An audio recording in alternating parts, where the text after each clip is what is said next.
இயேசு கிறிஸ்து நாதர், எல்லாருக்கும் ரட்சகர். இயேசு கிறிஸ்து நாதர், எல்லாருக்கும் ரட்சகர். பிதாவே, தருமையான வேலைக்காக நன்றி செலுத்துகிறோம். இந்த நாளினுடைய ஆண்டவரே ஆராதனையிலே, மாதத்தினுடைய இந்த முதல் ஆராதனையிலே தியானிக்கிற வார்த்தைகள் எங்களுக்கு மிகுந்த ஆசீர்வாதமாக இருக்கும்படிக்கு உடைய சமூகத்தில் தாழ்த்தி கொடுக்கிறோம். இதை ஜூம் வாயிலாக கேட்கிறதான பிள்ளைகளுக்காக நன்றி. யூடியூப் வாயிலாக கேட்க போகிற பிள்ளைகளுக்காக உமக்கு ஸ்தோத்திரம். இயேசு கிறிஸ்துவின் நாமத்தில் ஒவ்வொருவரையும் ஆசீர்வதியும். வார்த்தைகள் எங்களுக்கு மிகுந்த ஆசீர்வாதமாக இருக்கத்தக்கதாக எங்களை பலப்படுத்தி பாதுகாத்துக் கொள்ளும். ஜெபத்தை கேட்டிருக்கிற தயவுக்காக இரக்கத்திற்காக உமக்கு நன்றி. இயேசு கிறிஸ்துவின் நாமத்தில் வழிநடத்தும் வல்ல பிதாவே, ஆமென். கிறிஸ்துவுக்குள் பிரியமான தேவ பிள்ளைகளே, ஏப்ரல் மாதத்திற்கான தேவ ஆசீர்வாதங்களுக்காக உங்களை நான் வாழ்த்துகிறேன். தேவ கிருபை கூட இருப்பதாக. வாசிக்க நாம் கேட்போம். சங்கீதம் 3:8 இந்த மாதத்திற்கான வாக்குத்தத்த வார்த்தையை நாம் பார்க்க முடியும். 3ஆம் சங்கீதத்திலே 8 நாம் வாசிக்க கேட்போம். ரட்சிப்பு கர்த்தருடையது, தேவரீருடைய ஆசீர்வாதம் உம்முடைய ஜனத்தின் மேல் இருப்பதாக. ரட்சிப்பு கர்த்தருடையது, தேவனுடைய ஆசீர்வாதம் உம்முடைய ஜனத்தின் மேல் இருப்பதாக. ரட்சிப்பு கர்த்தருடையது என்று தாவீது சொன்ன அந்த வார்த்தையை 160 ஆண்டுகள் கழித்து யோனா தீர்க்கதரிசி மீன் வயிற்றுக்குள்ளாக ஜெபிக்கும் பொழுது சொல்லுகின்றார். யோனா 2ஆம் அதிகாரத்தில் 9 நாம் பார்க்கும் பொழுது, அங்கு தீர்க்கதரிசி ஆகிய யோனா மீன் வயிற்றில் இருக்கும் பொழுது 9 ரட்சிப்பு கர்த்தருடையது என்று சொன்னதுமே கர்த்தர் என்ன செய்கிறார்? மீனுக்கு கட்டளையிட்டு அந்த யோனாவை கர்த்தர் வெளியேற்றுகிற காரியத்தை நாம் பார்க்கின்றோம். உண்மையிலேயே ரட்சிப்பு கர்த்தருடையது என்கிற வார்த்தை மிக மிக அருமையான வாக்குத்தத்த வார்த்தை என்று விளங்கிக் கொள்ளுங்கள். ஒரு ஆச்சரியம் என்னவென்றால், தீர்க்கதரிசிகளிலே சிறிய தீர்க்கதரிசிகள் குழுவினரில் ஆபகுக் என்கிற தீர்க்கதரிசி உண்டு. அவர் சங்கீதக்காரனாகவே இருந்தார். எனவே தான் ஆபகுக் 3ஆம் அதிகாரத்தை சங்கீதமாக பாடி வைத்தார். ஆனா யோனா என்பவர் சங்கீத ஞானம் உள்ள தீர்க்கதரிசியாய் காணப்பட்டார். சங்கீத ஞானம் உள்ள இந்த தீர்க்கதரிசி மீன் வயிற்றிலே ஜெபிக்கும் பொழுது யோனா 2ஆம் அதிகாரத்தில் பல சங்கீத வசனங்களை பயன்படுத்தினது உண்மை. ஆனால் 9 தாவீது பயன்படுத்திய அந்த பதத்தை 160 ஆண்டுகளுக்கு பிறகு அவர் சொல்லி கர்த்தரை மகிமைப்படுத்துகிற காரியத்தை நாம் பார்க்கின்றோம். நல்லது பிரியமானவர்களே, இப்பொழுது நாம் 3ஆம் சங்கீதம் 8 நாம் வருவோம். ரட்சிப்பு கர்த்தருடையது என்று தாவீது அறிக்கை செய்கிறதை பார்க்கிறோம். ரட்சிப்பு என்கிற வார்த்தை அது பொதுவானது. மீட்பு, விடுதலை, எந்த பிரச்சனையை விட்டும் நமக்கு விடுதலை கிடைக்குமானால் அந்த ரட்சிப்பு கர்த்தருடையது என்று வேதம் நமக்கு வாக்கப்படுகின்றது. சரி, 3ஆம் சங்கீதம் 8 பின்னணியை குறித்து நான் சொல்ல விரும்புகின்றேன். ஏற்கனவே சவுல் தன்னை துரத்தும் பொழுது 10 வருஷங்கள் மாகோன் வனாந்தரத்திலே அலைந்து திரிந்து கொண்டிருந்தார் தாவீது. அதிகமான வேதனையின் பாதையை கடந்து வந்தார். கர்த்தர் அவருக்கு இரக்கம் செய்தார். அந்த அலைச்சலின் நாட்களிலும் கூட ஒரு காரியம் செய்தார். பெலிஸ்தர் தேசத்திலே சிக்கி கொண்ட நேரத்தில் கர்த்தர் அவரை மிகுந்த கிருபையாய் காப்பாற்றுகிறதை பார்க்கின்றோம். 1 சாமுவேல் புஸ்தகத்திலே 21ஆம் அதிகாரத்தை மனதில் பதித்துக் கொள்ளுங்கள். 1 சாமுவேல் 21ஆம் அதிகாரத்தின் அந்த நிகழ்வின் பின்னணியிலே 2 சங்கீதங்களை அவர் பாடுகின்றார். 34ஆம் சங்கீதம் அதன் தலைப்பு விதமாய் தெளிவாய் சொல்லுகிறது.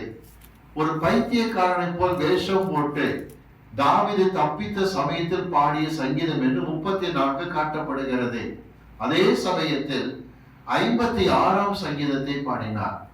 56ஆம் சங்கீதத்தில் கூட தலைப்பை நீங்கள் பார்க்கும் பொழுது பெலிஸ்தர் தாவீதை பிடித்த சமயத்தில் அவர் பாடிய சங்கீதம் என்று காட்டப்படுகின்றது. போகட்டும். 56ஆம் சங்கீதத்தில் 8ஆம் வசனத்தை வாசிக்க நாம் கேட்போமா? சங்கீதம் 56:8. என் அலைச்சல்களை தேவரீர் எண்ணி இருக்கிறீர், என் கண்ணீரை உம்முடைய துருத்தியில் வையும். கவனியுங்கள், என் அலைச்சல்களை எல்லாம் கர்த்தர் அறிந்திருக்கிறார். மாவோன் வனாந்தரத்தில் பல மாதங்கள் வருடங்களாக அலைந்து கொண்டிருக்கின்ற தாவீது சொல்லுகிறார், என் அலைச்சல்களை எல்லாம் கர்த்தர் அறிந்திருக்கிறீரப்பா, என் கண்களின் கண்ணீரை உம்முடைய துருத்தியில் வையும், அவைகள் உமது கணக்கில் அல்லவோ இருக்கிறது என்று சொல்லுகிறார். நான் ரத்தின சுருக்கமாய் வருகின்றேன். தாவீது 10 வருஷம் மாவோன் வனாந்தரத்தில் அலைந்தவரை கர்த்தர் ஏற்ற நேரத்திலே பதவிக்கு கொண்டு வந்து வைத்து விட்டார். பதவியிலே தாவீது 2 சாமுவேல் 8:15 படி நீதியும் நியாயமுமாக ஆட்சி செய்து கொண்டு வந்தார். செவ்வையாகவே ஆட்சி நடத்தி கொண்டு வந்தார் தாவீது. ஆனால் நடந்த நிகழ்ச்சி என்ன? தாமார் என்கிற தங்கையை, தன்னுடைய தங்கையை கெடுத்து சீரழித்தபடியினால் அம்னோனை பழிவாங்க துடித்து காத்திருந்த அப்சலோம் 2 வருடங்களுக்கு பிறகு அம்னோனை விருந்து கலைத்து அவனை அடித்து கொலை செய்கிற காட்சியை பார்க்கின்றோம். எடுத்து நாம் வாசிக்க கேட்போம். 2 சாமுவேல் புஸ்தகம் 13ஆம் அதிகாரம் எடுத்துக் கொள்ளலாம். 2 சாமுவேல் 13ஆம் அதிகாரத்தில் 32ஆம் வசனத்தை வாசிக்க நாம் கேட்போம். 2 சாமுவேல் 13:32. அப்பொழுது தாவீதின் தமையனாகிய சிமியாவின் குமாரன் யோனதாப் வந்து, ராஜகுமாரரான வாலிபரை எல்லாம் கொன்று போட்டார்கள் என்று என் ஆண்டவன் நினைக்க வேண்டாம், அம்னோன் மாத்திரம் செத்து போனான், அவன் தன் சகோதரியாகிய தாமாரை கற்பழித்த நாள் முதல் கொண்டு அது அப்சலோமின் நெஞ்சில் இருந்தது. இப்ப அந்த குறிப்பிட்ட அந்த யோனதாப் படுத்து காட்டுகிற வார்த்தை பழிவாங்குகிற எண்ணத்தோடு கூட செய்து விட்டார் என்று எடுத்து காட்டுகிறார். தாவீது மிகவும் மனம் உடைந்தவராக வஸ்திரங்களை கிழித்துக் கொண்டு கண்ணீரோடு கூட அழுது கொண்டிருக்கிற காட்சியை பார்க்கிறீர்கள். 2 சாமுவேல் 15ஆம் அதிகாரத்துக்கு வரும் பொழுது 15ஆம் அதிகாரம் 6ஆம் வசனத்தில் அப்சலோமே தன் தகப்பன் தாவீதை கேவலப்படுத்துகின்றார். அப்சலோம் தாவீதை கேவலப்படுத்துகிறதை 2 சாமுவேல் 15:6 வாசிக்க நாம் கேட்போமா? இந்த பிரகாரமாக அப்சலோம் ராஜாவினிடத்தில் நியாயத்திற்காக வரும் இஸ்ரவேலர் எல்லோருக்கும் இஸ்ரவேலருக்கெல்லாம் செய்து இஸ்ரவேல் மனுஷருடைய இருதயத்தை கவர்ந்து கொண்டான். அப்சலோம் தாவீதுக்கு விரோதமாக பேசி தகப்பனை குறித்து கேவலப்படுத்தி இஸ்ரவேல் மக்கள் இதயத்தை கவர்ந்து கொண்டவனாக இருக்கின்றான். அதே சமயத்திலே நாட்டை விட்டு துரத்தப்படுகிற நேரத்தில் இன்னொரு செய்தி கேள்விப்பட்டார். தனக்கு வலதுகையாக விளங்கிய ஆலோசனை கொடுத்த அகிதோப்பேல் தனக்கு துரோகம் பண்ணின காரியத்தை கேள்விப்பட்டார். வாசிக்கும் 2 சாமுவேல் 15ஆம் அதிகாரத்தில் 31ஆம் வசனத்தை வாசிக்க கேட்போம். வசனம் 31. அப்சலோமோடே கட்டுப்பாடு பண்ணினவர்களுடன் அகிதோப்பேலும் சேர்ந்திருக்கிறான் என்று தாவீதுக்கு அறிவிக்கப்பட்ட போது தாவீது, கர்த்தாவே, அகிதோப்பேலின் ஆலோசனையை பைத்தியமாக்கி விடுவீராக என்றான். மிகுந்த வேதனையோடு சொல்லுகிறார், ஆண்டவரே, வாழ்க்கையில பயங்கர பிரச்சனை அனுபவித்துக் கொண்டிருக்கிறேன். அம்னோன் கொலை செய்யப்பட்டு விட்டான். அப்சலோமை கேவலப்படுத்தி நாட்டை விட்டு துரத்தி விட்டான். போதாத குறைக்கு அகிதோப்பேல் அவனோடு கூட கை கோர்த்து கொண்டான். இந்த வேதனையோடு தாவீது புறப்பட்டு வரும் பொழுது சவுலின் சொந்தக்காரனாகிய எதிராளியாக இருக்கிற சீமேயி என்கிறவன் தாவீதை பார்த்து தூஷிக்க ஆரம்பித்து விட்டான் வழியிலே. வாசிப்போம். 2 சாமுவேல் 16ஆம் அதிகாரத்தில் 7ஆம் வசனத்தை வாசிக்க கேட்போம். 2 சாமுவேல் 16:7. சீமேயி அவனை தூஷித்து, இரத்த பிரியனே, பேலியாளின் மனுஷனே, தொலைந்து போ, தொலைந்து போ, சவுலின் ஸ்தலத்தில் ராஜாவான உன்மேல் கர்த்தர் சவுல் வீட்டாரின் இரத்த பழியை திரும்ப பண்ணினார். கவனிங்க, சவுல் வீட்டாரின் இரத்த பழி என்று சொல்லி ஏதோ தாவீது சவுலுக்கு துரோகம் செய்தது போல காட்டி தூஷிக்கிற காரியத்தை பார்க்கிறீர்கள். செய்யாத குற்றங்களுக்காகவே தாவீது வேதனைப்படுத்தப்பட்டவராக, நிந்திக்கப்பட்டவராக கண்ணீரின் பாதையை கடந்து கொண்டிருந்தார். என கண்பான பிள்ளைகளே, 16 மாதங்கள் மக்னாயிம் காட்டில் தாவீது அலைந்தார்.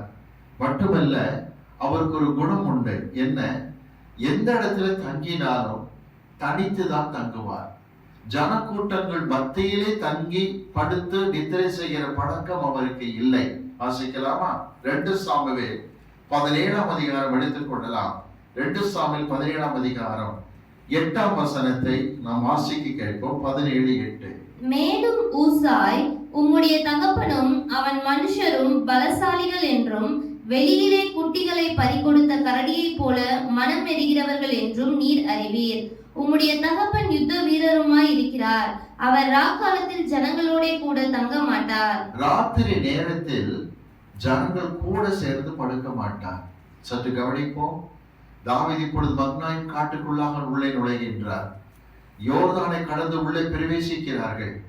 இந்த காட்டு பகுதியில் தாவீது இறங்கியதும் ஒரு நாள் இரவு நேரத்தில் படுத்து உறங்கும் பொழுது தனிமையில் உறங்கிக் கொண்டிருந்த தாவீது அதிகாலமே எழுந்தார். 3ஆம் சங்கீதம் எடுத்துக் கொள்வோம். அதிலே 5ஆம் வசனத்தை வாசிக்க நாம் கேட்போமா? 3ஆம் சங்கீதம் 5ஆம் வசனம். நான் படுத்து நித்திரை செய்தேன், விழித்துக் கொண்டேன், கர்த்தர் என்னை தாங்குகிறார். நன்கு அவருக்கு தெரியும், அவருக்கு வேற எந்த பாதுகாப்பும் கிடையாது.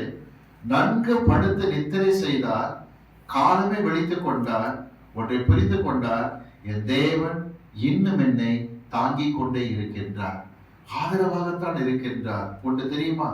அந்த அதிகாலை நேரத்தில், ஏழை இந்த மார்னிங் அதிகாலை நேரத்தில் கர்த்தருடைய சமூகத்தில் காத்திருந்து ஜெபித்து தன்னை தனிமைப்படுத்திக் கொண்ட தாவீது சங்கீதத்தை பாடி முடித்ததும் எபிரேய தொகுப்பில் இருக்கிற வண்ணமாய் சொல்லி தருகிறேன். அந்த சங்கீதத்தை பாடி முடிக்கும் பொழுது எழுந்து நின்றார். திரும்பி பார்த்தார். தனக்கு பின்னால் வந்திருக்கிற ஜனங்களை பார்த்தார். எல்லாரும் தூங்கிக் கொண்டிருக்கிறார்கள். அவர் உள்ளம் அவருக்குள்ளாய் உருகியது. ஐயோ, இத்தனை ஜனங்கள் நமக்கு ஆதரவாக வந்திருக்கிறார் என்று சொல்லி 2 கைகளை உயர்த்தினார். 3ஆம் சங்கீதம் 8ஆம் வசனத்தை சொல்லுகிறார், ரட்சிப்பு கர்த்தருடையது, தேவரீருடைய ஆசீர்வாதம் உடைய ஜனத்தின் மேல் இருப்பதாக என்று சொல்லுகின்றார். ரட்சிப்பு கர்த்தருடையது சொன்னாரே, இந்த நாட்களுக்கு பிறகு தாவீதுக்கு அலைச்சல் வரவில்லையா? வரவே இல்லை. அவர் மரண பரியந்தம், மரிக்கும் பரியந்தமும் கர்த்தர் மறுபடி அலைச்சல் இல்லாதபடிக்கு மிகுந்த கிருபையாக காப்பாற்றுகிற தேவனாய் காணப்பட்டார். ஒரு விஷயம் புரிந்து கொள்ளுங்கள். எனக்கு ஒரு சம்பவம் ஞாபகத்துக்கு வருகிறது. தென் மாவட்டம் ஒன்றில் நான் கர்த்தருடைய ஊழியத்திற்காக அழைக்கப்பட்டிருந்தேன். வெள்ளிக்கிழமை, சனிக்கிழமை, ஞாயிற்றுக்கிழமையில கர்த்தருடைய ஊழியத்தை செய்ய வேண்டும். சனிக்கிழமை நேரம் காலையிலே பைபிள் ஸ்டடி ஆலயத்திலே முடித்தேன். அந்த போதகர் இல்லத்தில் சாப்பாட்டுக்கு அழைத்திருந்தார்கள். மதிய உணவை முடித்ததுமே கொண்டு வந்து தங்கக்கூடிய அறையில விட்டு விட்டார்கள். நான் அறைக்குள் நுழைந்து ஜெபித்து விட்டு எழுந்திருந்த பொழுது அங்க வைத்து நான் சென்று விட்ட செல்போனிலே 32 கால்களுக்கு மேல் மிஸ்டு கால் இருப்பதை பார்த்தேன். என்ன இத்தனை பேர் பண்ணியிருக்கிறாங்கன்னு ஆச்சரியப்பட்டேன். அதுல ஒரு நம்பருக்கு போன் பண்ணி, எதுக்கு போன் பண்ணீங்கன்னு கேட்டேன். ஐயா, எங்க இருக்கிறீங்கன்னாங்க.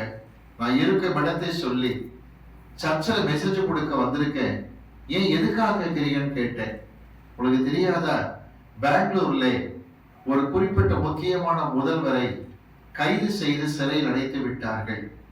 இந்த தீர்ப்பு கிடைத்ததும் அவர்கள் அங்கேயே சிறையில் அடைக்கப்பட்டு விட்டார்கள். எனவே எல்லா இடத்திலும் கல்லறியதிலும் கலாட்டா கலவரமாக இருக்கிறது. நீங்க டிராவல்ல இருப்பீங்களே, எங்க இருக்கிறேன் கேட்கத்தான் போன் பண்ணோம். பத்திரமாக இருக்கிறேன், நான் திங்கட்கிழமை திரும்பி வந்து விடுவேன் தருமபுரிக்கு என்று சொல்லி நான் அவங்களுக்கு பதில் கொடுத்தேன். உள்ளத்துல யோசித்து பார்த்தேன், எத்தனை பேர் வாய்ஸ் மெசேஜ் போட்டிருக்காங்க, எத்தனை பேர் டெக்ஸ்ட் மெசேஜ் அடிச்சிருக்காங்க, எத்தனை பேர் மிஸ்டு கால் பண்ணியிருக்காங்க. நினைத்து பார்த்தேன். அன்று இரவு நான் கர்த்தருடைய சமூகத்தில் முழங்கால் படியிடும் பொழுது என்னை கால் பண்ணி எல்லாரையும் கர்த்தர் ஆசீர்வதிக்கும்படிக்கு அவர்கள் வாழ்த்தி நான் ஜெபித்தேன். ஒன்று மட்டும் விளங்கிக் கொள்ளுங்கள், 2002ஆம் வருஷத்திலிருந்து 2006ஆம் வருஷம் வரைக்கும் ஏறத்தாழ 5 ஆண்டுகள் கடுமையான நெருக்கத்தின் பாதையை கடந்து வந்தேன். பல விதங்களில அவமானம், தாவீதை போல செய்யாத குற்றங்களுக்காக தூஷிக்கப்படுகிறதான காரியம், அதிகமான வேதனை கடந்து வந்தேன். பல நாட்கள் காலை நேரத்தில் சாப்பிடுவதில்லை, உபவாசம் இருந்து அழுது ஜெபித்துக் கொண்டிருந்தேன். அவ்விதமான நெருக்கத்தின் பாதையை நான் கடந்து கொண்டிருக்கும் பொழுது ஒரு காரியத்தை கர்த்தர் என்னோடு பேசினார். ஏன் நீ தாவீதை போல் செய்யக்கூடாது என்று உடனடியாக அந்த நெருக்கத்துல எனக்கு யார் யார் ஆதரவாய் இருந்தார்களோ அத்தனை பேருக்காக ஜெபிக்க ஆரம்பித்தேன். எனக்கு ஆதரவாய் இருக்கிற எல்லா பிள்ளைகளையும் ஆசீர்வதியும் அப்பா, எனக்கு உதவியாக இருக்கிற எல்லா பிள்ளைகளையும் ஆசீர்வதியும் என்று ஜெபிக்க ஆரம்பித்தேன். கர்த்தர் நெருக்கத்தில் இருந்த எனக்கு விசாலம் உண்டாக்கினார். ஒரு விஷயம் புரிந்து கொள்ளுங்கள், நம்முடைய வாழ்க்கையில் அறிய வேண்டிய ஒரு காரியம், யார் யார் நெருக்கத்தின் பாதையில் நமக்கு ஆதரவாக இருக்கிறார்களோ அவரை வாழ்த்தி ஜெபிக்க மறக்கவே வேண்டாம் என்று சொல்லுகின்றேன். தாவீதை தொடர்ந்து அநேகர் வந்து கொண்டிருந்தார்கள். தாவீது நெருக்கத்தின் பாதையில் தான் காணப்பட்டார். ஆனால் ரட்சிப்பு கர்த்தருடையது. எப்பொழுது அந்த ரட்சிப்பு வெளிப்படும் தெரியுமா? நம்மை ஆதரிக்கிற ஜனங்களுக்காக பாரத்தோடு ஜெபித்து கர்த்தருக்குள் அவர்களை வாழ்த்தும் பொழுது நிச்சயமாகவே இயேசு கிறிஸ்து அனுக்கிரகம் செய்கிறார். அவர் சமுத்திரக்கு அழுத காரியம் எல்லாம், தேவனே குறித்த தேதியில் ஊழியத்திற்கு போக முடியவில்லை, எத்தனையோ போராட்டத்தை சந்திக்கிறேன் அப்பா, எனக்கு இரக்கம் காட்டும் என்று ஜெபித்த பொழுது தேவன் மனது உருகினார். எல்லா நெருக்கத்தை விட்டு கர்த்தர் விடுதலை கொடுத்தார். ஆனால் அந்த நாட்களில் எனக்கு மிக மிக உதவியாக இருந்த குடும்பத்தினரை கர்த்தர் இன்றைக்கு உயர்த்தி ஆசீர்வதித்திருக்கிறார். அவருக்கே மகிமை உண்டாவதாக. காரணம், நம்மை ஆதரிக்கிற ஜனங்களுக்காக வாழ்த்து ஜெபிக்க மறக்கவே கூடாது என்று விளங்கிக் கொள்ளுங்கள். 2 சாமுவேல் புத்தகத்திலே 20ஆம் அதிகாரத்தில் 3ஆம் வசனம் சொல்லுகிறது, 16 மாதங்கள் காட்டுக்குள் அலைந்த தாவீது அரண்மனைக்கு திரும்பி விட்டார். 2 சாமுவேல் 20:3 வாசிக்கின்றோம், அரண்மனைக்கு தாவீது திரும்பி விட்டார், நலமோடு திரும்பினார். ஆனால் ஒரு காரியம் என்ன தெரியுமா? அடுத்த 7 ஆண்டுகளில், கவனியுங்கள், அடுத்த 7 ஆண்டுகளில் திரும்ப அலைச்சலுக்கான பிரச்சனை வந்தது. ஏன்? தாவீது கொஞ்சம் கூட யோசிக்காமல், கர்த்தருடைய சமூகத்திலே பொறுமையாக இல்லாமல், ஜனங்களை தொகையிடுகிற காரியத்திலே தவறு செய்யும் பொழுது கர்த்தர் இந்த வார்த்தை எச்சரிக்கையாய் சொல்லுகின்றார். 2 சாமுவேல் 20 தாவீது அரண்மனைக்கு திரும்பிய பிறகு 7 வருஷம் கழித்து நடந்தது என்ன? வாசிப்போம். 2 சாமுவேல் 24ஆம் அதிகாரத்துக்கு வரலாம். 24ஆம் அதிகாரம் எடுத்துக் கொள்ளலாம். 2 சாமுவேல் புத்தகம் எடுத்துக் கொள்ளுங்கள். 24ஆம் அதிகாரம். இங்கே ஒரு தீர்க்கதரிசி வந்து தாவீதை எச்சரிக்கிற காரியத்தை பார்க்கிறீர்கள். அந்த எச்சரிப்பின் சத்தம் தாவீதை உலுக்கி எடுத்தது என்றுதான் சொல்ல வேண்டும். வாசிக்கலாம். 2 சாமுவேல் 24ஆம் அதிகாரத்தில் 13ஆம் வசனத்தை வாசிக்கலாம், கேட்போமா? வசனம் 13. அப்படியே காத் தாவீதின் இடத்தில் வந்து அவனை நோக்கி, உம்முடைய தேசத்தில் 7 வருஷம் பஞ்சம் வர வேண்டுமோ, அல்லது 3 மாதம் உம்முடைய சத்துருக்கள் உம்மை பின்தொடர நீர் அவர்களுக்கு முன்பாக ஓடி போக வேண்டுமோ, அல்லது உம்முடைய தேசத்திலே 3 நாள் கொள்ளை நோய் உண்டாக வேண்டுமோ? இப்போதும் என்னை அனுப்பினவருக்கு நான் என்ன மறு உத்தரவு கொண்டு போக வேண்டும் என்பதை நீர் யோசித்து பாரும் என்று சொன்னான். உடனே தாவீது கண்ணீரோடு என்ன வார்த்தை சொன்னார் தெரியுமா? 14ஆம் வசனத்தை வாசிப்போமா? வசனம் 14. அப்பொழுது தாவீது காத்தை நோக்கி, கொடிய இடுக்கணில் அகப்பட்டிருக்கிறேன், இப்போது நாம் கர்த்தருடைய கையிலே விழுவோமாக, அவருடைய இரக்கங்கள் மகா பெரியது, மனுஷர் கையிலே விழாதிருப்பேனாக என்றான். ஏற்கனவே சவுல் துரத்தி 10 வருஷம் அலைந்து கொண்டிருந்தார். செய்யாத அநேக குற்றங்களுக்காக நிந்திக்கப்பட்டார் அப்சலோம் மூலமாக. ஏகப்பட்ட பிரச்சனை சம்பாதித்த தாவீதுக்கு காத் என்கிற தீர்க்கதரிசி வந்து கேள்வி கேட்கிறார். இந்த காத் என்பவர் யார் என்றால், சாமுவேல் ஏற்படுத்தின தீர்க்க தரிசன பள்ளியில் தலைமை மாணவராக இருந்தவர் என்று சரித்திரம் சொல்லுகிறது. அவர் கேட்ட கேள்விக்கு தாவீது நடுங்கி போனார். 2 சாமுவேல் 24ஆம் அதிகாரம் 13ஆம் வசனத்தில் பாருங்கள், 3 மாதம் உங்களுடைய சத்துருக்கள் பின்தொடர ஓடி போக வேண்டுமா என்று கேட்கின்றார். போதுமையா, நான் ஓடியதெல்லாம் போதும், அலைந்து அலைந்து தெரிந்ததெல்லாம் போதும், உம்முடைய கரத்தில் விளட்டும் என்று சொல்லி கண்ணீரோடு அழுதார். ரட்சிப்பு கர்த்தருடையது. 56ஆம் சங்கீதத்திலே 8ஆம் வசனத்தில் வாசிக்கிறோம், கேட்டோம்.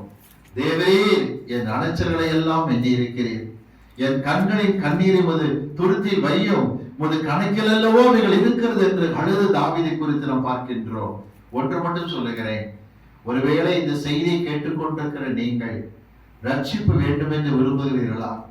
அதிகமாக அலைச்சலுக்குள்ளாக இருக்கிறேன் ஆண்டவரே, என்ன செய்வதென்று தெரியவில்லை, பொருளாதார நெருக்கடி சிக்கிக் கொண்டிருக்கிறேன், ஒரு நாளிலாக நிம்மதி இல்லை ஆண்டவரே, அவமானங்களை வேதனைகளை சந்தித்துக் கொண்டு வருகின்றேன், செய்யாத காரியங்களுக்காக தூஷிக்கப்படுகிறவனாய் காணப்படுகின்றேன், வெளியே நடந்து போனால் தலை குனிந்து நடந்து போக வேண்டியதாக இருக்கிறது, செய்யாத எல்லா காரியங்களுக்காக அவமானப்படுத்தப்படுகிறவனாய் காணப்படுகிறேன் அப்பா, எனக்கு நெருங்கினவராய் இருந்தவர்கள் எல்லாரும் தூரமாய் விலகி விட்டார்கள் என்று சொல்லி நெருக்கத்தை குறித்து அதிகமாய் வேதனைப்படுகிறீர்களோ, இந்த அலைச்சல் வேதனை கர்த்தர் மாற்ற மாட்டாரோ என்று கலங்குகிறீர்களோ, வேதம் சொல்லுகிறது ரட்சிப்பு கர்த்தருடையது.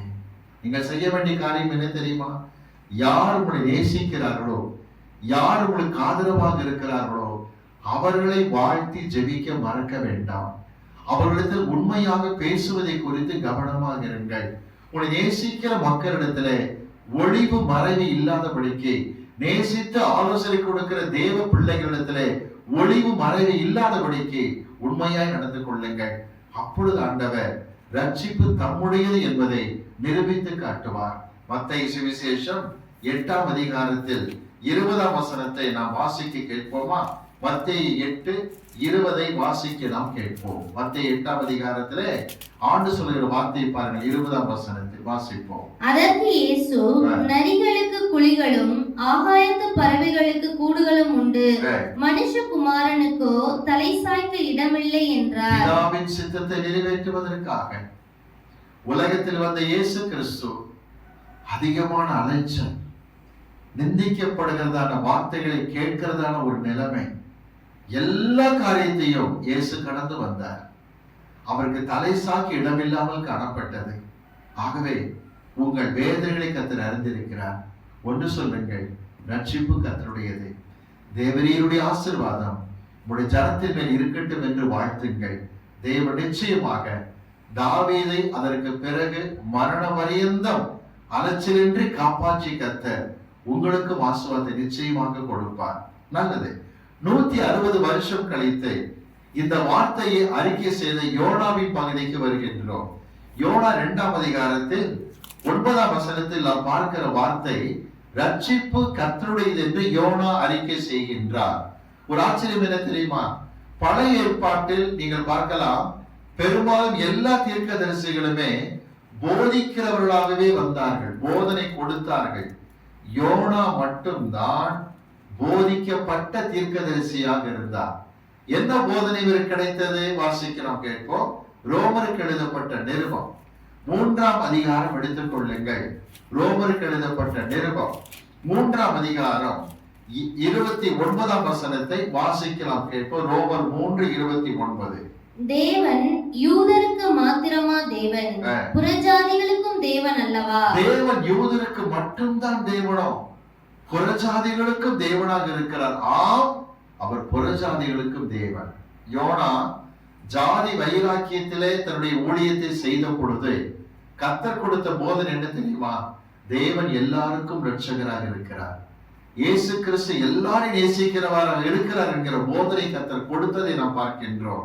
நல்லது பிரியமானவர்களே, இந்த தேவ சமூகத்தை விட்டு விலகி போகிற காரியத்தினால் என்ன பிரச்சனை வரும் என்று நான் பேச விரும்புகின்றேன். நான் முதலாவது என்ன பார்த்தோம்? செய்யாத குற்றங்களுக்காக வேதனைப்பட்டு அவமானப்பட்டு நெருக்கடி அனுபவித்த தாவீதுக்கும் கர்த்தர் ரட்சிப்பு தம்முடையது என்பதை வெளிப்படுத்தி காட்டி ரட்சிப்பை காண்பித்தார். அதே விதமாக யோனாவை எடுத்துக் கொள்ளுங்களேன். தேவ சமூகத்தை விட்டு விலகி ஓடுகிற ஒரு தீர்க்கதரிசியாய் காணப்பட்டார். ஒன்று புரிந்து கொள்ளுங்கள், எவன் ஜெப வாழ்க்கையை விடுகிறானோ, எவன் வேத வாசிப்பை விடுகிறானோ, ஊழியத்தை விட்டு எவன் ஓடுகிறானோ, கீழாகவே தான் போவானே தவிர மேலாக வருவதற்கு வாய்ப்பே கிடையாது. திரும்ப சொல்லுகிறேன், கர்த்தருக்குள் இருந்தால்தான் நாம் கீழாகாதபடிக்கு மேலாவோம், வாலாகாதபடிக்கு தலையாவோம். ஆனால் கர்த்தரை விட்டு விலகுகிற காரியம் வரும் பொழுது நீங்கள் கீழாகத்தான் போவீர்களே தவிர மேலாக உயர்த்தப்பட முடியாது. ஆலயத்துக்கு உற்சாகமாய் வந்து கொண்டிருந்த ஒரு சிலர், தேவனை தேடி பற்றி கொண்டிருந்த ஒரு சிலர், திடீரென்று தங்கள் வாழ்க்கையில் ஏற்பட்டிருக்கிற பிரச்சனைகள் நிமித்தமாக கர்த்தர் மேல் கோபித்துக் கொண்டு கர்த்தர் மேல் விசனமாகி தேவாலயத்துக்கு வருகிற காரியத்தை நிறுத்தி, வேத வாசிப்பை நிறுத்தி, ஜெப வாழ்க்கையை நிறுத்தி, தேவ ஊழியர்கள் கூட இருக்கிற ஐக்கியத்தை நிறுத்தும் பொழுது போக போக தரைமட்டமாய் போவாயே தவிர உயர்த்தப்பட வாய்ப்பில்லை என்று விளங்கிக் கொள்ளுங்கள். ஒன்று தெரியுமா? யோனாவை பார்த்து கர்த்தர் சொன்னது நினிவேக்கு போய் என்றார். அது எங்க தெரியுமா இருக்கு? வட கிழக்கே அமைந்திருக்கிற ஒரு இடம். ஆனா யோனா தென் மேற்கே புறப்பட்டு வந்தார். அந்த பக்கம் போக வேண்டியவர் டவுன்ல வந்தார். தென்மேற்கே வந்து யோப்பா என்கிற துறைமுக பட்டணத்திற்கு வந்து, அந்த துறைமுக பட்டணம் பூமி மட்ட நிலப்பரப்பிலிருந்து சற்று தாழ்வாக இருக்கிற பகுதி. இறங்கினார். வாசிக்கலாமா? யோனா எழுதினதார். யோனாவுடைய சரித்திரம் 1ஆம் அதிகாரம் எடுத்துக் கொள்ளுங்கள். யோனா 1ஆம் அதிகாரம் 3ஆம் வசனத்தை வாசிக்க நாம் கேட்போமா? அப்பொழுது யோனா கர்த்தருடைய சமூகத்தில் நின்று விலகி தர்ஷீஷுக்கு ஓடி போகும்படி எழுந்து யோப்பாவுக்கு போய் தர்ஷீஷுக்கும் போகிற ஒரு கப்பலை கண்டு கூலி கொடுத்து தான் கர்த்தருடைய சமூகத்தில் நின்று விலகும்படி அவர்களோட தர்ஷீஷுக்கு போக கப்பல் ஏறினான். பாத்தீங்களா? துறைமுக பட்டணத்துல இறங்கி வந்து கப்பல்ல ஏறியாச்சு. இன்னும் கீழே போயிருக்காரு பாருங்க. 5ஆம் வசனம் வாசிங்க பார்ப்போம். 5ஆம் வசனம். அப்பொழுது கப்பற்காரர் பயந்து அவனவன் தன் தேவனை நோக்கி வேண்டுதல் செய்து பாரத்தை லேசாக்கும்படி கப்பலில் இருந்த சரக்குகளை சமுத்திரத்தில் எறிந்து விட்டார்கள். யோனாவோ வென்றால் கப்பலின் கீழ்த்தட்டில் இறங்கி போய் படுத்துக்கொண்டு துறைமுக பட்டணத்துக்கு வந்தாச்சு, கப்பல்ல ஏறியாச்சு, கீழ்த்தட்டில் போய் படுத்தாச்சு. போக போக கீழே தான் போயாகணும். வாசிக்க பார்ப்போம். யோனா 1ஆம் அதிகாரத்தில் 15ஆம் வசனம் 15. யோனாவை எடுத்து சமுத்திரத்திலே போட்டு விட்டார்கள். இப்ப என்ன கீழே போயிட்டார்? சமுத்திரத்துக்குள்ளேயே போயாச்சு. இப்ப வாசிக்க பார்ப்போம். 2ஆம் அதிகாரத்துக்கு வாங்க. யோனா 2ஆம் அதிகாரம் 2ஆம் வசனம் வாசிங்க. என் நெருக்கத்தில் நான் கர்த்தரை நோக்கி கூப்பிட்டேன், அவர் எனக்கு உத்தரவு அருளினார். நான் பாதாளத்தின் வயிற்றிலிருந்து கூக்குரலிட்டேன். பாதாளத்தின் வயிறு என்று மீன் வயிற்றை சொல்லுகிறார். உண்மையிலேயே கர்த்தரை விட்டு விலகுகிறவர் கீழேயே போயிட்டு இருப்பான தவிர உயர்ந்து வர வாய்ப்பு கிடையாது என்று விளங்கிக் கொள்ளுங்கள். ஆகவே தேவ சமூகத்தை விட்டு விலகினதினால் நீங்கள் இன்னும் கீழாகத்தான் போய் கொண்டிருக்கிறீர்களோ, மன அமைதி இல்லாத இருக்கிறீர்களோ? கர்த்தரின் நாமத்தில் சொல்லுகிறேன், ரட்சிப்பு கர்த்தருடையது. நீங்கள் கர்த்தருடைய சமூகத்தை விட்டு விலகும் பொழுது பிள்ளைகளை கவனியுங்கள், உங்களுக்கு மட்டுமா பிரச்சனையாக இருக்கும்? நீங்கள் அநேகருக்கு பிரச்சனையாய் மாறுகிறீர்கள். எப்படி அநேகருக்கு பிரச்சனை? வாசிக்கலாமா? யோனா 1ஆம் அதிகாரம் 4ஆம் வசனத்தை பாருங்கள். யோனா 1:4. கர்த்தர் சமுத்திரத்தின் மேல் பெருங்காற்றை வரவிட்டார். சமுத்திரத்தில் கொந்தளிப்பு. விலகி போகிற யோனாவால் சமுத்திரத்தில் கொந்தளிப்பு. 5ஆம் வசனம் பாருங்க. வசனம் 5. அப்பொழுது கப்பற்காரர் பயந்து அவனவன் தன் தேவனை நோக்கி வேண்டுதல் செய்து பாரத்தை லேசாக்கும்படி கப்பலில் இருந்த சரக்குகளை சமுத்திரத்தில் எறிந்து விட்டார்கள். கப்பல்ல குழப்பம், சமுத்திரத்துல கொந்தளிப்பு, கப்பல்ல குழப்பம், பாரங்களை குறைக்கும்படிக்கு நல்ல நல்ல உணவு பண்டங்களை தூக்கி கடல்ல போட்டுக்கிட்டு இருக்கிறாங்க. அடுத்த பிரச்சனை வாசிக்கலாமா? யோனா 1ஆம் அதிகாரத்தில் 17ஆம் வசனத்தை வாசிப்போம். 1:17. யோனாவை விழுங்கும்படி ஒரு பெரிய மீனை கர்த்தர் ஆயத்தப்படுத்தி இருந்தார். அந்த மீன் வயிற்றிலே யோனா ராப்பகல் 3 நாள் இருந்தான். இப்ப 3 நாளும் மீன் கூட ஒண்ணு சாப்பிட முடியல. மீன் ஏதாவது சாப்பிட்டுச்சுன்னா உள்ள இருக்கிற யோனாவும் ஜீரணமாகி விடுவார். பாருங்க, சமுத்திரத்துல கொந்தளிப்பு, கப்பல்ல பிரச்சனை, மீனும் கூட 3 நாள் ஃபாஸ்டிங் போடும்படி ஆகிவிட்டது. விலகி போகிறவனால், தேவ சமூகத்தில் விலகி போகிறவனால் பல குழப்பங்களை பார்க்கிறோம். இன்னைக்கு அநேக குடும்பங்களிலே தேவனுக்கு நன்கு சாட்சியாக இருந்து விட்டு தேவனை விட்டு விலகி போகிற மக்களால் குடும்பத்திலே குழப்பங்கள், சபையிலே குழப்பங்கள், வேலை செய்கிற ஸ்தலத்திலே குழப்பங்கள், போகிற எல்லா இடத்திலும் பிரச்சனையாகவே மாறிக்கொண்டிருக்கிறார்கள். ஆனா ஒரு விஷயம் புரிந்துக்கிடுங்க, ஏன் இந்த விலகி போவது நடந்தது தெரியுமா? சற்று கவனிப்போம். இன்னைக்கு அநேக வாலிபர்கள், வாலிப பிள்ளைகள் பின்வாங்கி போகிற காரியத்தை கர்த்தர் எடுத்து காட்டுகின்றார். வாசிப்போம். யோனாவின் புஸ்தகம் 4ஆம் அதிகாரம் எடுத்துக் கொள்ளலாமா? 2ஆம் வசனத்தை வாசிக்க நாம் கேட்போம். வசனம் 2ஐ வாசிக்க கேட்போம். கர்த்தரை நோக்கி விண்ணப்பம் பண்ணி, கர்த்தாவே, நான் என் தேசத்தில் இருக்கும் போதே நான் இதை சொல்லவில்லையா? இது நிமித்தம் நான் முன்னமே தர்ஷீஷுக்கு ஓடி போனேன். சொன்னாராம் கர்த்தர்ட்ட, நான் போக மாட்டேன், நான் நினிவேக்கு போக மாட்டேன், தர்ஷீஷு தான் போவேன். புறஜாதி மக்களை வெறுக்கிற யோனா கர்த்தர்ட்ட சொன்னாராம், நீங்க நீடிய சாந்தம் உருக்கமுள்ள தேவன், நீங்க எல்லாரையும் மன்னிச்சிருவீங்க. அர்த்தம் என்ன தெரியுமா? தேவனின் ரட்சிப்பை நீ ஆளுகை செய்ய விரும்பும் பொழுது விலகி போகிற பிள்ளையா இருப்பாய். நல்லா புரிந்து கொள்ளுங்க. திரும்ப சொல்லுகிறேன், கர்த்தருடைய ரட்சிப்பின் திட்டத்தில் நீ தலையிட்டு அவர் ரட்சிப்பை அன்பை நீங்கள் ஆளுகை செய்ய விரும்பினால் விலகி போவது உறுதி என்று விளங்கிக் கொள்ளுங்கள். உங்களுக்கும் பிரச்சனை, உங்களால் எல்லாருக்கும் பிரச்சனை. சில பிள்ளைகள் பாருங்க, தேவனுடைய வசனத்துக்கு மாறாக வசனத்தை கீழ்ப்படியாத ஒரு பையனையோ ஒரு பொண்ணையோ லவ் பண்ணி கொண்டிருப்பார்கள். ஒரு பையனை காதலிக்கிறேன், அவன் கர்த்தருக்குள் இல்லை, குடிகார மட்டையாக இருக்கின்றான், பான் பராக் போடுகின்றான்.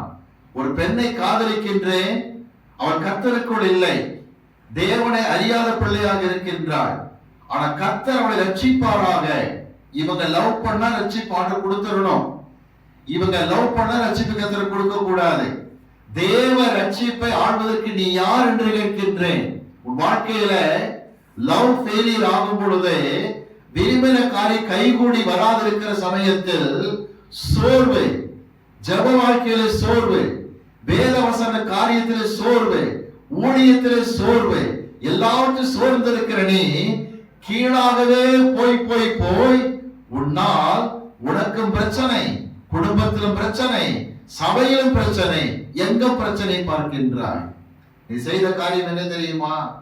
தேவனின் ரட்சிப்பின் திட்டத்தை உன் கண்ட்ரோல் கொண்டு வர விரும்பி இருக்கின்றாய். யோனா அப்படித்தான் செய்தார். நான் போக மாட்டேன், நீங்க அவங்களை ரட்சிக்க கூடாது, தங்கள் ஆபத்தில் செத்து போகணும் அந்த நினிவே மக்கள், இதான் விருப்பம் அவருக்கு. தேவனின் ரட்சிப்பு திட்டத்தை கையில் எடுக்க நாம் யார் பிரியமானவர்களே? ஒரு விஷயம் புரிந்து கொள்ளுங்க, நீ ஒருவனை காதலிப்பதற்காக கர்த்தர் அவனை ரட்சிக்க வேண்டிய அவசியம் இல்லை. அருமையான வாலிபனே, நீ ஒரு கேடுகட்ட பெண்ணை காதலிப்பதற்காக கர்த்தர் அவளை ரட்சிக்க வேண்டிய அவசியம் இல்லை. எடுத்து வாசிக்கலாமா?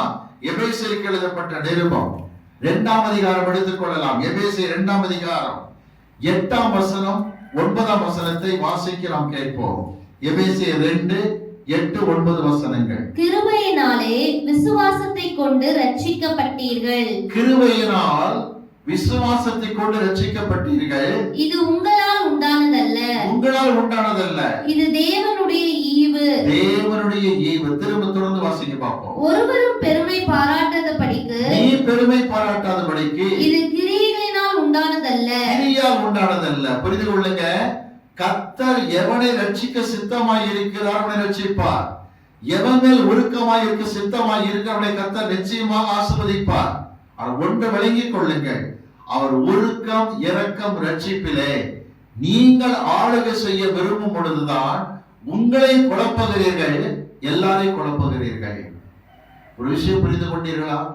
தேவனை விட்டு இப்படிப்பட்ட காரியத்தில் விலகி போகிற எந்த பிள்ளையும் உயர்த்தப்படுவதில்லை, தாழ்த்தப்படுவார்கள். இந்த காலை நேரத்தில் ஆராய்ந்து பாருங்கள். ஆண்டவரே, என் பாவத்தை மன்னியும், ரட்சிப்பை நான் ஆளுகை செய்ய விரும்பினேன், என் பாவத்தை மன்னியும் என்று கெஞ்சும் பொழுது, சுய சித்தத்துக்கு ஒப்பு கொடுத்து ஓடுகிற பிள்ளையாக இருந்தேன், என் பாவத்தை மன்னியும் என்று ஜெபிக்கும் பொழுது, ரட்சிப்பு கர்த்தருடையது என்று சொல்லுங்கள். கர்த்தர் மீனுக்கு கட்டளையிட்டவர், உன் பிரச்சனை கர்த்தர் மாற்ற வல்லவராக இருக்கின்றார். தாவீதை போல அனாவசியமாக அநேக போராட்டங்களை சந்தித்து நெருக்கங்களை கடந்து அலைச்சல் நிமித்தம் கண்ணீர் வடிக்கிறீர்களோ? யோனாவை போல ரட்சிப்பை ஆளுகை செய்ய நினைத்து வேதனையின் பாதையில் இருக்கிறீர்களோ? கீழாக போய் கொண்டிருக்கிறீர்களோ? கர்த்தர் கொடுக்கிற வாக்கு தத்தம் ரட்சிப்பு கர்த்தருடையது. தாழ்த்தி கொடுத்து ஜெபிக்கலாமா? கண்களை மூடுவோம், கர்த்தர் சமூகத்தை நோக்கி நாம் பார்ப்போம். இயேசு கிறிஸ்து நாதர் எல்லாருக்கும் ரட்சகர். இந்த ரட்சிப்பு என்பது தேவனுடைய ஈவாகத்தான் இருக்கிறது, நம்முடைய கிரியைகளிலே உண்டானதல்ல. பரலோக பிதாவே, எத்தனை பேர் தாவீதை போல கண் கலங்கி அழுது கொண்டிருக்கிறார்களோ, என் அலைச்சலை கண்ணோக்கி பாரும் அப்பா. ஒரு நாளாக நிம்மதி இல்லை. அப்சலோமால் நிந்திக்கப்படுதல், அம்னோன் கொலை என்றதால் ஏற்பட்டதான பாரம், பல நெருக்கங்கள், பல போராட்டங்கள், உடன்படிக்கை பண்ணியிருந்த அகிதோப்பேல் செய்த துரோகம், என்னென்ன விதத்தில் தாவீது நெருக்கப்பட்டாரோ அப்படி போல நெருக்கப்படுகிற பிள்ளைகளை கண்ணோக்கி பார். ரட்சிப்பு கர்த்தருடையது என்று தாவீது ஆண்டவரே ஜனங்களுக்காக வாழ்த்து தெரிவித்தது போல இந்த பிள்ளைகள் தங்களை தாழ்த்தி ஒப்பு கொடுத்து தங்களை ஆதரிக்கிற, தங்களுக்கு ஆலோசனை கொடுக்கிற போதகர்கள் எல்லாருக்காய் ஜெபிக்கத்தக்கதாக, மனமாற வாழ்த்தத்தக்கதாக கர்த்தர் பெரிய காரியங்களை செய்யும். யோனாவை போல ஆண்டவரே வலைவலைக்கு போன பிள்ளைகளுக்காக ஜெபிக்கிறேன். கர்த்தாவே, இந்த நாளில் உணர்ந்து கொள்ளட்டும், தாங்கள் ஒருவரை நேசிப்பது நிமித்தமாய் கர்த்தரை ரட்சிக்க வேண்டும் என்ற அவசியம் ஆண்டவருக்கு இல்லை. பெருமை பாராட்டாதபடிக்கு இது கிரியைகளில் அல்ல, தேவ ஈவை என்று அறிந்து கொள்ளட்டும் அப்பா. கர்த்தாவே, கர்த்தருடைய ஊழியத்தை விட்டு விட்டு ஓடுவதோ, தேவனுடைய சபையை விட்டு ஓடுவதோ, ஜெபத்தை விட்டு வேத வாசிப்பு விட்டு ஓடுவதோ இன்னும் கீழாகவே கொண்டு போகும் என்று உணரத்தக்கதான நாட்களை தாரும் அப்பா. இப்பொழுதும் கூட நெருக்கப்பட்டிருக்கிற பிள்ளைகளை கண்ணோக்கி பாரும். என்னால் எனக்கு பிரச்சனை, என் குடும்பத்தில் பிரச்சனை, என் திருச்சபையில் பிரச்சனை அப்பா என்று பாரத்தோடு ஜெபிக்கிற பிள்ளைகளுக்கு கரம் நீட்டி ஆசீர்வதிப்பீராக. ரட்சிப்பு கர்த்தருடையது என்று சொல்லுவார்களாக. அவர்களுக்கு கர்த்தர் விடுதலை தாரும் அப்பா. மீனுக்கு கட்டளையிட்டு அதே கர்த்தர் பிள்ளைகளை பலப்படுத்தி பாதுகாத்துக் கொள்ளும். ஆசீர்வதிக்கிறதற்காக உமக்கு நன்றி. இயேசுவின் நாமத்தில் பிதாவே, ஆமென்.